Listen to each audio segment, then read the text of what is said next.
പരീക്ഷാ തട്ടിപ്പിൽ PSCക്ക് ചെക്ക് വെച്ചിരിക്കുകയാണ് ലോക് ഭവൻ. ക്രമക്കേടുകളുടെ പൂർണ്ണ വിവരങ്ങൾ ഉൾപ്പെടുത്തി രാഷ്ട്രപതിക്ക് റിപ്പോർട്ട് സമർപ്പിക്കാൻ നടപടികൾ ആരംഭിച്ചിരിക്കുകയാണ് ഗവർണർ.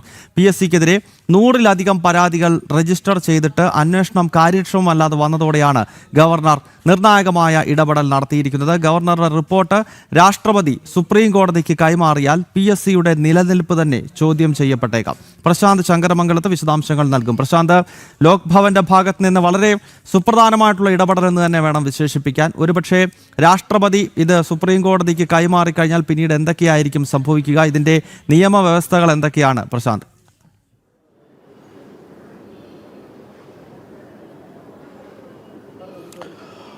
ഗൗതം, PSCയുമായി ബന്ധപ്പെട്ട് വലിയ ക്രമക്കേടുകൾ നടക്കുന്ന ഒരു സാഹചര്യമുണ്ട്. നിരവധി 100-ലധികം പരാതികളാണ് ഇത്തരത്തിൽ പരീക്ഷാ നടത്തിപ്പുമായി ബന്ധപ്പെട്ട് ഉയർന്നിരിക്കുന്നത്. അത് കേസ് രജിസ്റ്റർ ചെയ്ത അടക്കം, അതായത് കേസിൽ പോലീസ് സ്റ്റേഷനുകളിൽ പരാതിയായിട്ടിരിക്കുന്നത് 100-ലധികം ഇത്തരത്തിലുള്ള പരാതികളാണ് വന്നിരിക്കുന്നത്. എന്നാൽ അങ്ങനെ പരാതികൾ വന്നിട്ട് പോലും യാതൊരുവിധ നടപടികളും ഉണ്ടായില്ല എന്നതാണ് ഏറ്റവും എടുത്തു പറയേണ്ടത്. ഇതോടുകൂടി തന്നെയാണ് ഇത്തരത്തിലൊരു നീക്കം ആരംഭിച്ചിരിക്കുന്നത്.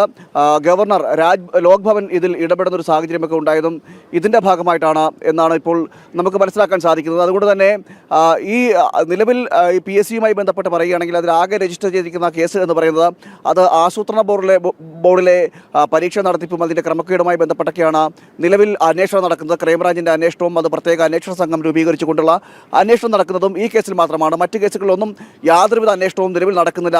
ഇതിൻ്റെ കൂടി പശ്ചാത്തലത്തിലാണ് ലോക് ഭവൻ ഈ വിഷയത്തിൽ ഇടപെടുകയും സമഗ്രമായൊരു വിഷയത്തിലൊരു അന്വേഷണം, അതായത് ഈ നിലവിലെ ക്രമക്കേടുകൾ അടക്കമെല്ലാം ചൂണ്ടിക്കാണിച്ചുകൊണ്ട് അതിൻ്റെ ഒരു നിയമോപദേശം കൂടി തേടിക്കൊണ്ട് രാഷ്ട്രപതിക്ക് റിപ്പോർട്ട് ചെയ്യാനാണ് ഗവർണർ തയ്യാറെടുക്കുന്നത്.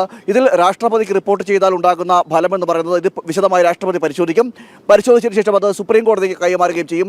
സുപ്രീം കോടതി ഈ വിഷയത്തിൽ, അതായത്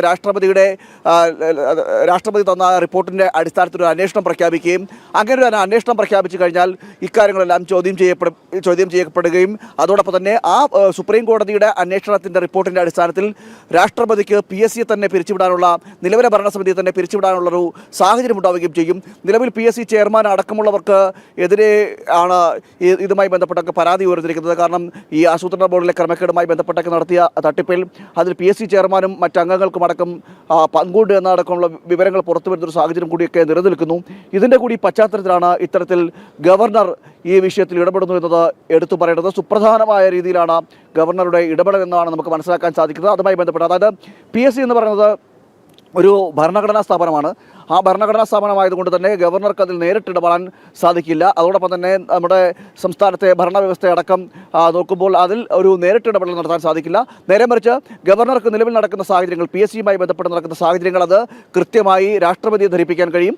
രാഷ്ട്രപതിയെ ധരിപ്പിച്ചു കഴിഞ്ഞാൽ ആ റിപ്പോർട്ടിൻ്റെ അടിസ്ഥാനത്തിൽ രാഷ്ട്രപതി ഒരു നടപടിക്കൊരുങ്ങി കഴിഞ്ഞാൽ PSCയുടെ നിലപാട് തന്നെ ചോദ്യം ചെയ്യപ്പെടും എന്നാണ് ഏറ്റവും എടുത്തു പറയുന്നത്. എന്തായാലും നിർണായകമായ നീക്കങ്ങളാണ്. PSCയുമായി ബന്ധപ്പെട്ടുള്ള ക്രമക്കേടുകളിൽ ലോക് ഭവന്റെ ഭാഗത്ത് നിന്ന് സുപ്രധാനമായിട്ടുള്ള ഒരു ഇടപെടൽ ഉണ്ടാവുകയാണ്.